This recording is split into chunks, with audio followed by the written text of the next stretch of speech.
ndeko toyebisaki bino ke bakokota ebele kobima Kongo ekokomela bango pasi ezali na kati ya kobeba na minute oyo chargé des opérations de l'armée kenyenne vient d'être neutralisé à Minembwe. Et qu'est-ce qui se passe? Mbangweri na bambangweri. Mwana bendana. Un drone chinois abattu cet après-midi par le Blackwater et le Zibou. Démonstration de force. La partie est, il y a RDC. Dans cet après-midi, Bande Kobalandi, le Zibou très déterminé. Et le Wazalendo, pour la Kosilana, na Banyangala Katawana, une fois pour toutes.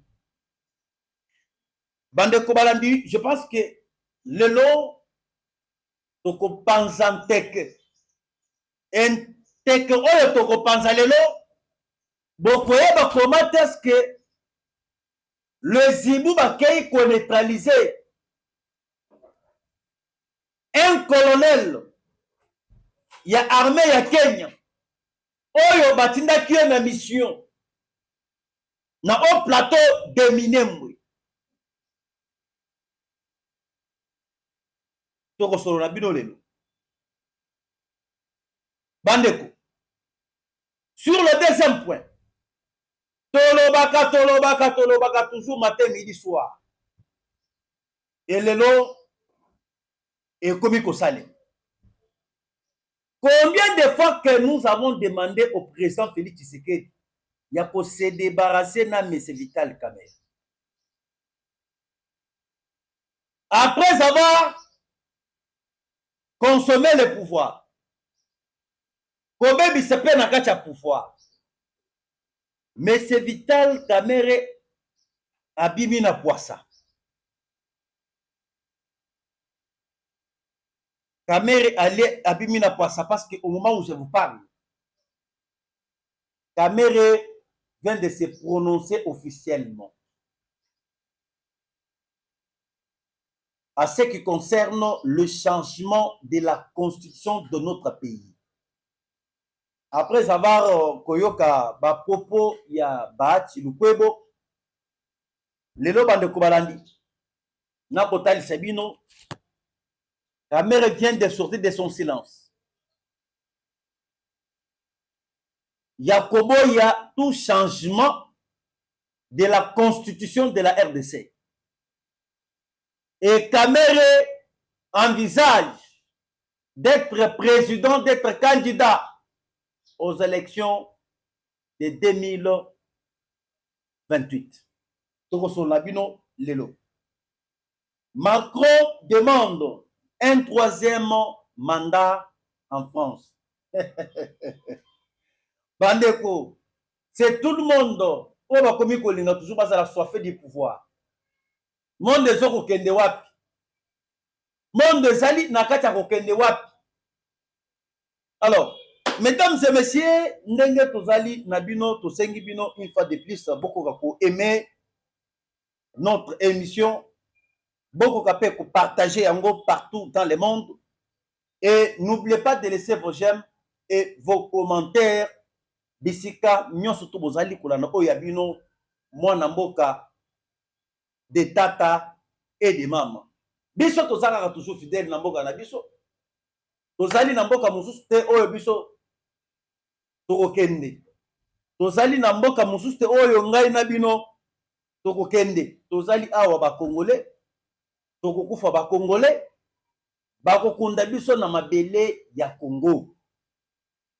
Na minute ndenge tozali koyebisa bino bande kobalandi. Kakamistan ekomeli ngai. bazalaki kokanisaka bakocontourne Tshisekedi, mais Tshisekedi a contourné bango. Au moment où je vous parle, frappe Salemi dans cet après-midi, il y a Kosakanate. On appelle ça frappe lourde. Autovisé. Plusieurs installations. Il y a M23. Nakacha au plateau de Fizi. Nakacha Minembwe. Mbisika Owatu. Bobandaki koyoka comment est-ce que l'armée rwandaise s'organisait pour venir attaquer nos compatriotes qui sont à Uvira. Et qu'est-ce qui se passe actuellement? En tout cas, j'ai besoin de vos commentaires. J'ai besoin de vos j'aime partout où vous êtes.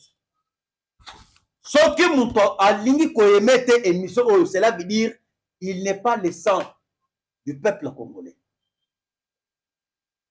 Bandeko, na minute ondenge tozali koyebisa bino. Ça a été terrible. Ba Rwanda ebele oyo boyekaki pena ke ba traversaki.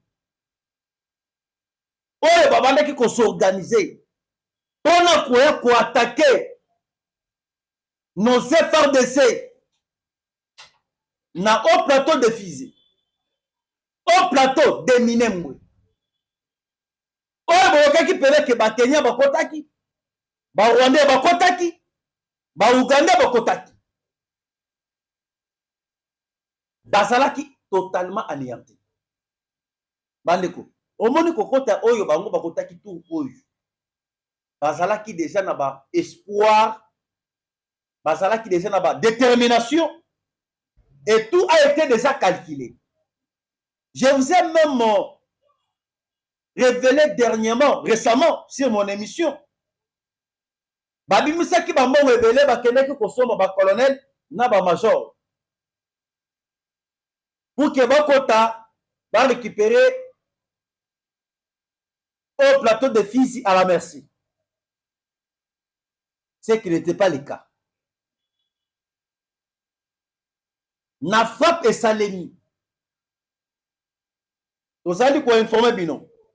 Tozali na un colonel kenyan oyo touti ko neutraliser. Tozali na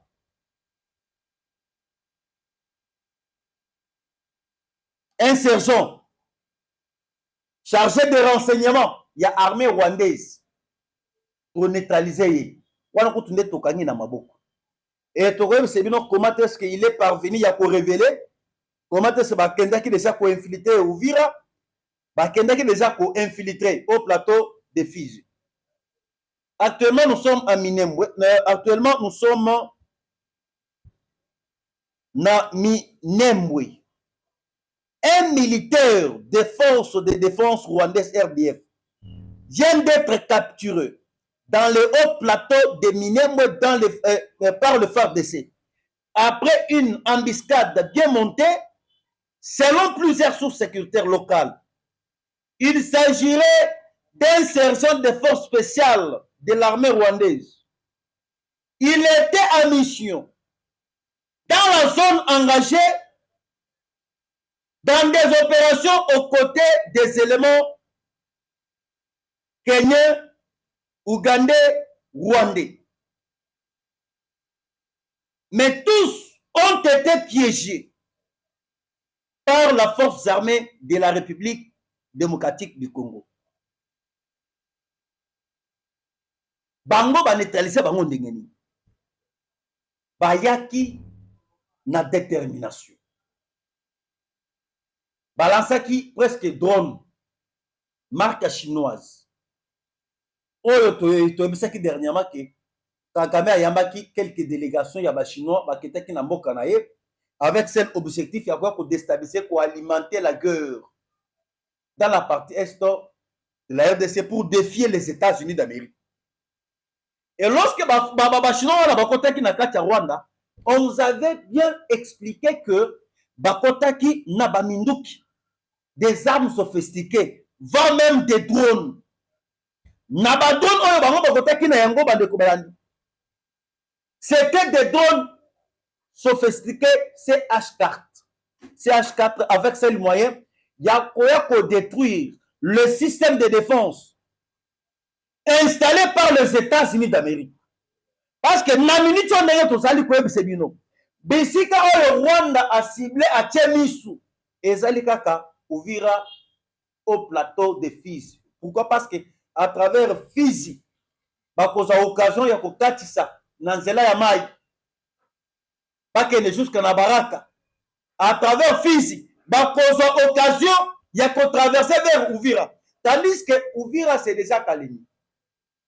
Et l'autre ezali ko séparer biso na Uvira ezali mai.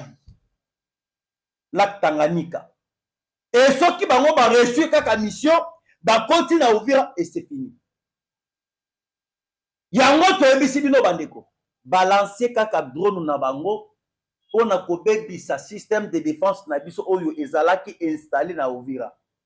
Pas même une minute.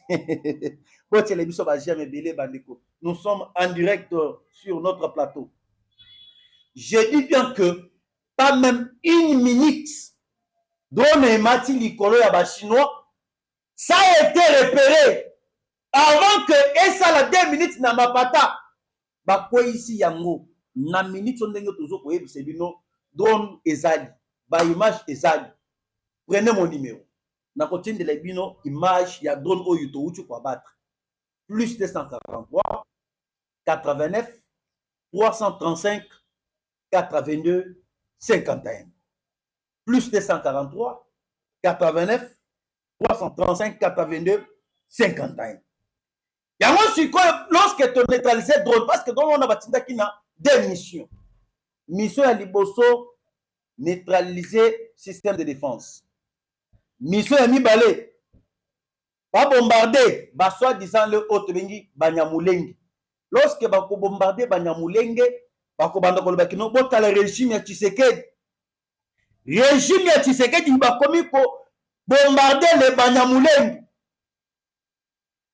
Base occasion ya koloba po etelo Tshisekedi asali ko sala massacre et comme koloko na fond de commerce ya tatu pour le criminel ndenge amesana toujours koloba koloba na ba médias extérieurs. Bandeko, Dieu est juste. Dieu est juste. Et na minute on ndenge toujours ko yebisa bino. Ye wana limite akomi kolela. Kaka misa est parvenu. Ya kotinda na ba avocat na ye na kati ya États-Unis. Ba avocat na ye bakay kuna na kati ya États-Unis pour que ba funda Tshisekedi pour dire que non Tshisekedi azali ko massacrer bango. Biso tozo ko massacrer l'armée rwandaise. Tozali komoma l'armée kenyenne. Tozali komoma l'armée ougandaise. Mais tango tozo bomo bango ekomi Banyamulenge ngini. Lorsque bango bazali koboma ba congolais là bazo beta maboko. Et lorsque biso tozali ko sala légitime défense, ya ko défendre mabele na biso, wana ça devient les Banyamulenge. Le temps est déjà évolué. Tokozonga kasi malisusu te. Boyeba kaka ndenge totie pas ndenge déjà to lancer ba attaque et boyeba ke attaque kozala dans tous les territoires oyo banyangala kata wana bazali ko occuper. Bandeko, soki boyebi na minute oyo ce qui se passe na kati ya Goma, vous allez comprendre que le pays est en train d'être libéré par le président Félix Tshisekedi. Batiaki tembe pour ko s'entêter, pour ko quitter la ville de Goma, pour ko longa la ville de Bukavu. Mais na minute oyo je vous dis la pression est là pas donc la pression est là de la communauté internationale. Nandenga ko sakanate. Mais ce sont que James oyo auchu ko ya oyo ya MONUSCO. Ayebisi bango nanga zo beta misu. Azo yebisa nanga messieurs, tu as tué beaucoup de Congolais. Bosali ba crime ebele. Et je suis venu avec un seul message. Et na un message ebele te et pas inabino. Message oyo na yena yango ezali ya kofongola couloir humanitaire. Respectez aussi l'autorité de l'État. en se référant à la résolution 2773, il y a Conseil de sécurité des Nations Unies. Mais ce soir, c'est la personne d'où il y avait eu des combats. Nakacha Conseil de sécurité des Nations Unies entre la Chine et les États-Unis d'Amérique. Pourquoi Chine a demandé qu'il y les États-Unis pour que M. Swank aille à la tête de MONUSCO? Parce que M. Swank a été choisi par les États-Unis.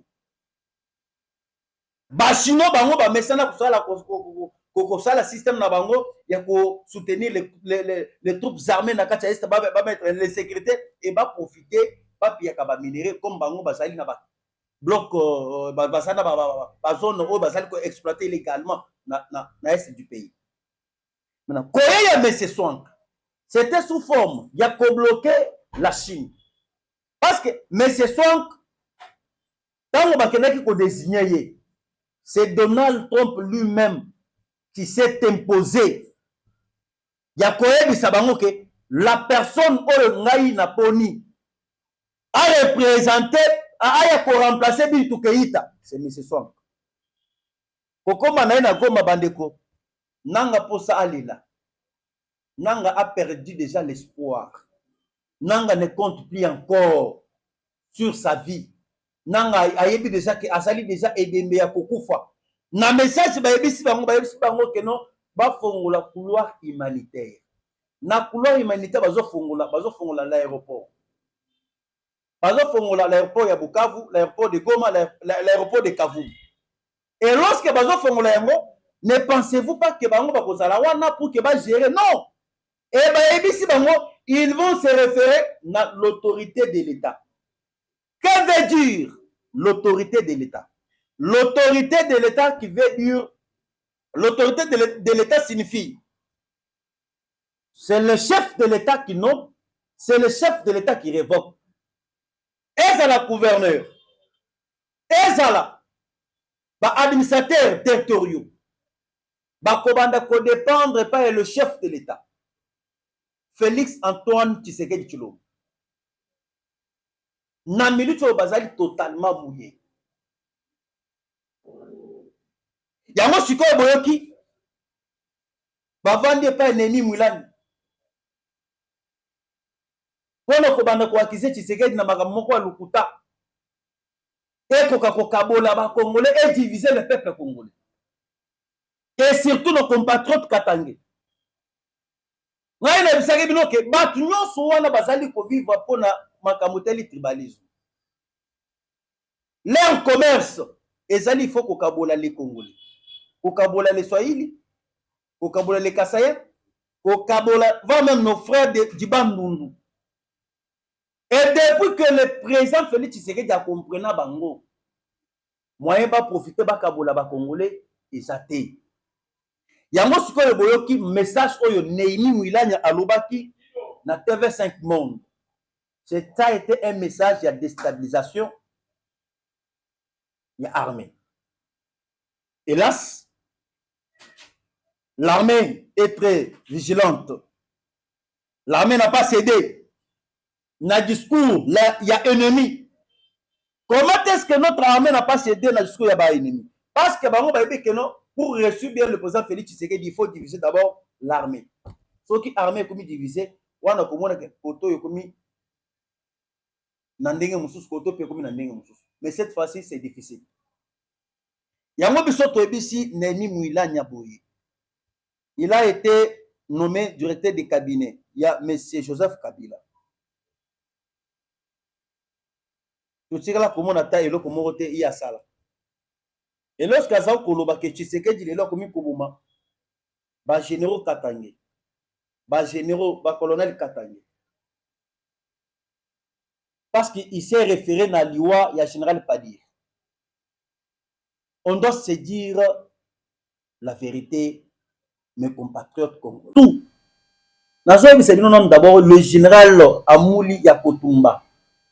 Vous savez pourquoi le général Amouli Yakotumba qui m'a kokota na Zamba? Vous savez pourquoi? Il a été recherché dans le régime Yakabila pour qu'il soit éliminé. Kabila linga qui koluka éliminé. Pourquoi? Parce que le général Amouli a kotumba boya qui m'a comme mixage et brassage. Bazo mona kaka quelque temps ba Rwandais ba koti bazu ba teni ba longoli ba komi ba militaire congolais bazala ki ba civil et bazala ki na ba pete malonga te malamo ko komi colonel malamo ko komi général. Le général Amouli a kotumba tali non. Moi je suis compatriote congolais. Je ne peux pas jamais tolérer et accepter armée ya Rwanda et outi na mboka na bango.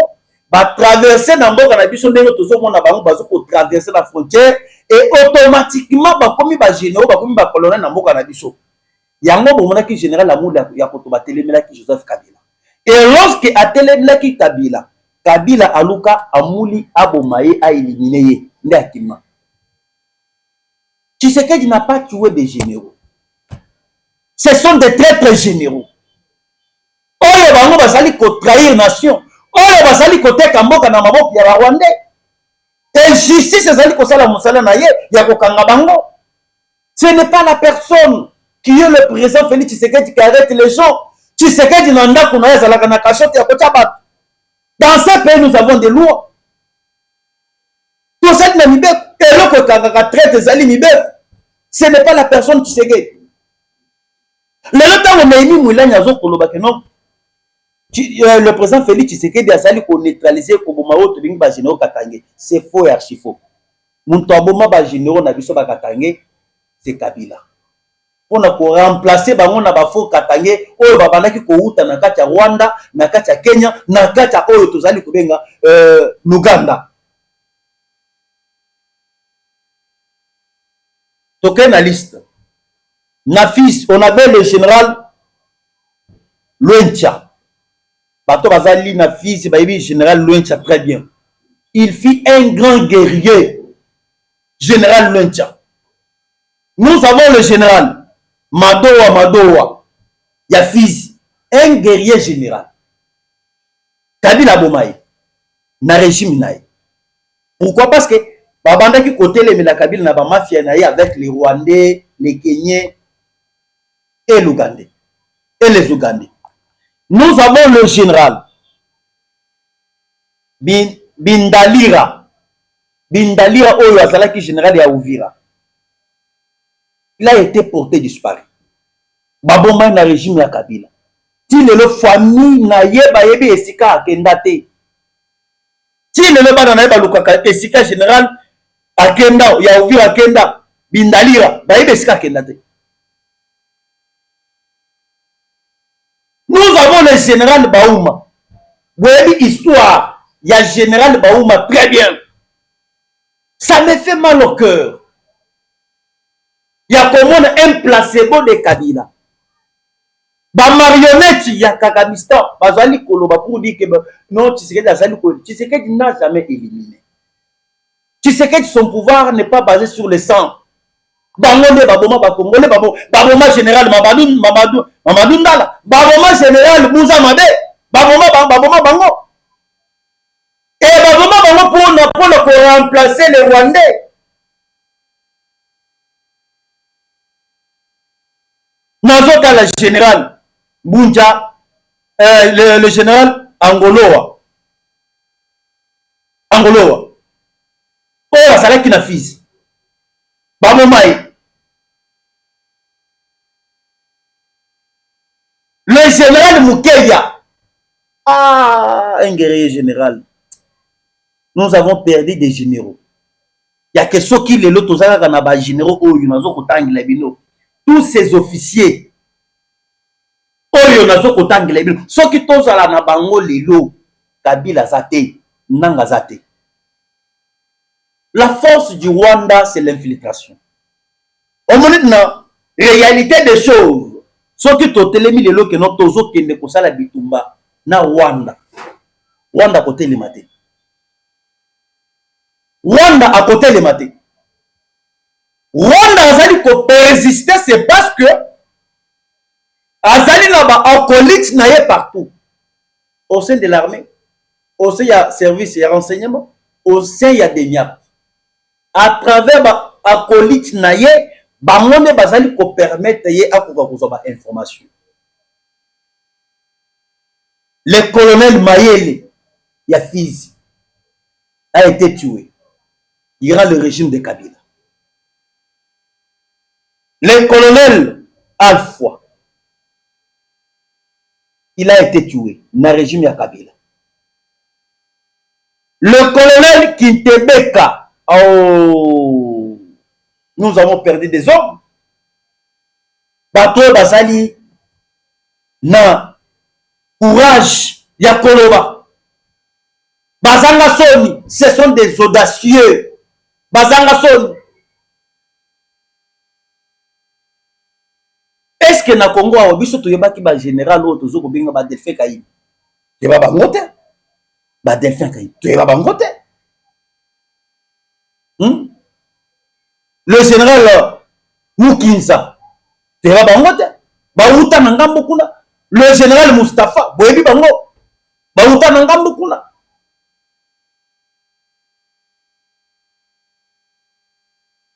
Et le lot, ça ne passera pas. Tu sais que tu as et ils savent très bien.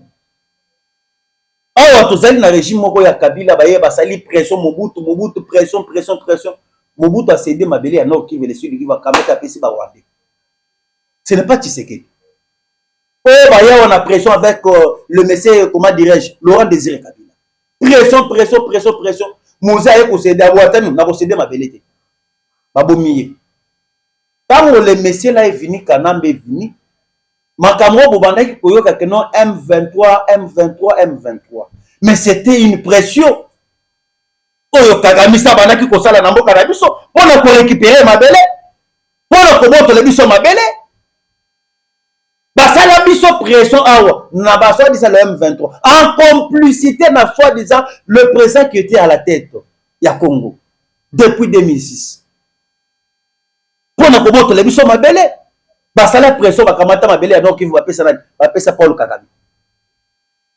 Obitina nini bakendaki kokanga mwana mboka Jean-Pierre Mbemba kotinda na CPI. Mbemba bakanga ye injustement. Bakanga Mbemba c'est parce que Mbemba bandaki kotelemela le Rwandais. Oyo bakotaki na mboka na biso pona koboto le biso mabele. Affrontement oyo esalamaki na 2006 après les élections entre Kabila et Mbemba. Ça a été dit. Pour notre terre. Et c'est là qui prend ma belle nabiso. Et si qu'on est là, bah c'est trompé na époque. Bazo linga mena ba ya le sous ndenge bazo koya ba mesana koya muke ba agresser Congo. Pour que to kamata ma belle nabiso to pesa bango. Cette fois-ci, tokobunda. Mbala oyo tokobunda. Mbala oyo tozola kisabango que nous sommes aussi des hommes. Na Congo, il n'y a pas celle qui des femmes. Au Congo, il y a aussi des hommes. Tokobunda tosilani na bango une fois pour toutes. Toi, tu sais bango que Bazali na Congo awa bakanisaki que Congo eko dépendre na boumou na bango. Cette fois-ci, on l'écarte. Merci beaucoup, mon amboka Josué Kabengila. Parler en français. Oh là là, tous les français, tous les lingala pour que tout mélanger, na ba compatriotes na biso o bazali ko na biso ba ko ko zapi moins temps ya kolanda. Pour que ça la un peu mélanger pour faciliter aussi aux autres. Alors, actuellement mesdames et messieurs, il y a un problème. Tshisekedi a coincé déjà Paul Kakamistan sur le plan diplomatique. Kakamistan n'arrive pas, il y a pour déboulonner maintenant Tshisekedi. Tshisekedi a bloqué déjà Bakwe Nyon, surtout Oyo, Bino Boyebi qui est Simba Pena Paul Kakamistan na maboko. Ah, Fati, un homme fort, hein, un roi d'Afrique. Lelo a commis Milelona Milelo. Il commence à parler pour Félix Tshisekedi. Kakamistan a commis Kotambola Boya, sans aller interview. Il ne peut jamais manquer de citer le nom du président Félix Tshisekedi. Je vous dis, il est bloqué.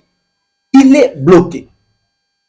Lorsque les États-Unis ont commis un niveau de bloquer Kakamistan, copine de visa, il ne peut jamais piétiner aux États-Unis. C'est terrible, c'est très dangereux. Ça compte sur le plan diplomatique, Sur le plan diplomatique, je vous informe, mesdames et messieurs, cela veut dire relations allaient rompues entre les deux États. Et sur le plan diplomatique, et ça dit message, il y a non considération, il y a quatre pour le criminel. Et vous allez d'abord Kindoki, ba bloqué, ba lobby, messieurs, désormais, les lots, au Konyatama Kolona, au Tenakate États-Unis. Lorsque les Américains ont pris ici décision, quatre pour le criminel, a commis que non, n'a pas la vérité. N'a rien à tirer la jamais pour agresser Congo. Bateau bazo pour agresser Congo, c'est la France, c'est la Chine. Bah on est basali copier minerai à Congo. Est-ce que biso to tune makamyo swana? Bokolé là. Y'a biso to ebisi bino, on doit être vigilant et prudent. J'avais parlé sur les dossiers de Vital Kamerhe. Aujourd'hui nous sommes où? Naïbisa Kebino que Kamerhe, Bahati Lukwebo, ce sont des oiseaux de même plumage. Ce sont des oiseaux de même plumage. Le nom Moni Kamerhe vient de parler. Pour Vital Kamerhe à lobby, les Kamotali changement de constitution en Italiété. Pour Vital Kamerhe à lobby, selon l'expression naïe, à lobby que et là vous allez vous préoccuper, c'est d'abord les élections de 2028. Ce n'est pas si longtemps où, dans cette émission, dans l'accès qui est image, il y a des jeunes, il y a UNC, il y a Vital Kamerhe, Bakei Kuna, pour ça la meeting na bango, na côté à Kassavou. Na meeting, oh, bango, basalaki, ba jeune, il y a UNC, il y a Vital Kamerhe. Bayemba Kinini, oh, Kamerhe président, na 2028. Kamerhe président na 2028. Aujourd'hui, Kamerhe sort de son silence pour nous dire que il n'y aura pas le changement de la constitution. Alors, et na minute nous avons des gens qui ont la opposition au sein de l'Union sacrée. Nous avons des opposants qui sont en erreur à l'Union sacrée. Et nous avons des opposants qui sont au sein de l'Union sacrée de la nation. Lorsque les gens parlent que le président Félix Tshisekedi a échoué, Tshisekedi n'a pas échoué. Le sensé, c'est qu'on avait des gens citacisme, des personnes citacisme qui étaient venues avec seul objectif d'étouffer toutes les actions gouvernementales du président Félix. Lorsque Fatia a échoué, Bango Balongwe, Batiki régime, Bakomi Kofinga régime. Nde bato au monde ba Vital Kamerhe. Bayaki na mission. Et aujourd'hui, je ne suis pas un prophète, mais un jour, vous pouvez s'en avoir raison. Bon, moni, monsieur Bahati Lukwebo, quand la mingi tazo sa la déclaration, il va rejoindre Kaboum. Vital Kamerhe, bakosa la paix alliance. Na monsieur, soi-disant le monsieur ici, Fayoul. Bahati a rejoindre Kaboum, basali alliance. Kamerhe a sali paix, alors que nous la paix alliance avec monsieur Fayoul. Ata lelo basali alliance na batunyo soa na mokili mobimba, basali alliance na bakabila, na bananga. Tshisekedi sortira toujours vainqueur. Parce que Tshisekedi du pouvoir, c'est le peuple. Comme le peuple congolais ont confiance au chef de l'État. Ata basangani ndenge nini, bakoleka jamais multitude ya ba Congolais. Bakoleka jamais 120 millions ya ba Congolais oyo bapesa ki faci mandat. Bayeba yango. Macron kuto atelemi na mboka na France. Macron a komi ko senga troisième mandat. Macron yo wana zo senga troisième mandat. Mais Tshisekedi aza aw. Bokomi ko tel pour que bondisa bolo bakeno Tshisekedi akene. Il va partir où? Et lorsque Tshisekedi a kokene, to kotia nani? Qui est politicien là qui est sérieux? Au biso peuple congolais to kopesa sa confiance à la tête de la RDC. Ce sont des voleurs. Bazali ba faux quoi. Hein? politiciens sont des commerçants. Il n'y a pas un politicien avéré. Il y a très bonne qualité. Oh, les Congolais, ils ont confiance.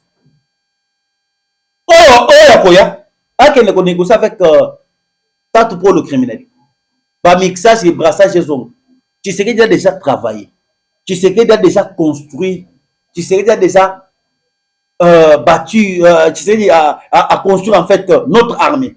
Na niveau to komi to na niveau que toi appuyer Fatia Kende mission et si là na ndenge to ndenge armée komi boy et comme niveau que non tu sais que da Kende tika armée oui. Non, il faut continuer la mission là.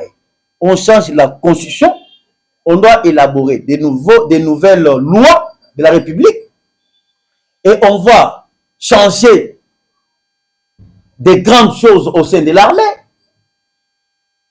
On va réorganiser l'administration de l'État. Il y a beaucoup de choses pour faire. Il faut topper sa mission à ça là. À ça. À aucun autre. Na minute on nenge tozo ko yebisa bino e komi kaka makambo ya tribalisme. Mundi ba komi ko ya na yango e komi mena tribalisme. On a pour diviser les Congolais. Et surtout vous les Congolais, vous devriez être président. Namakamoteli tribalisme. Vous avez suivi Kabunda. C'est que Kabunda parle. Makambu Kabunda lobby, c'est pour vous dire que non, pas comme maintenant pour un système de tribalisme, on a pour Kabola ba Congolais. Dire que Tshisekedi a tongi université na Kananga, Tshisekedi a tongi université na Mbujimayi. En oubliant même que Nabunya Tshisekedi a construit l'université.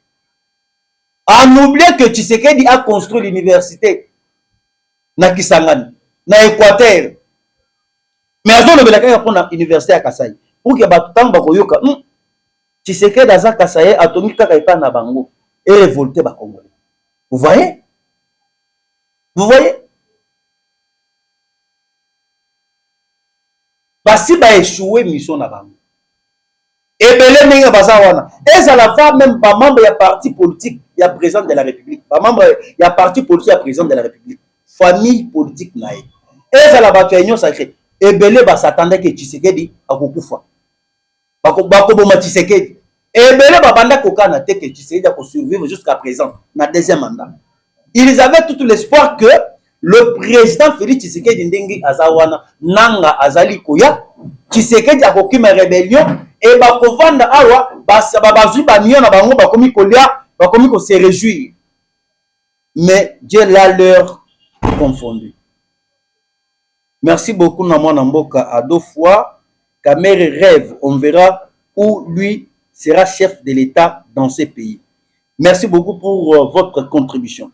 Je vois même Kabouya et puis Alobi Kazape Dauphin. Mbata pe Alobi Azape Dauphin.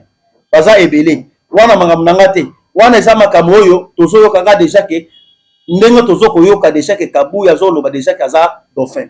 Pas même Mbata. Wana mangamwana tokota te. Nous sommes là uniquement pour vous informer vous les peuples. Alors, bande de merci vraiment pour na mukolo lelo. Tokota na bino à la prochaine occasion. Ciao.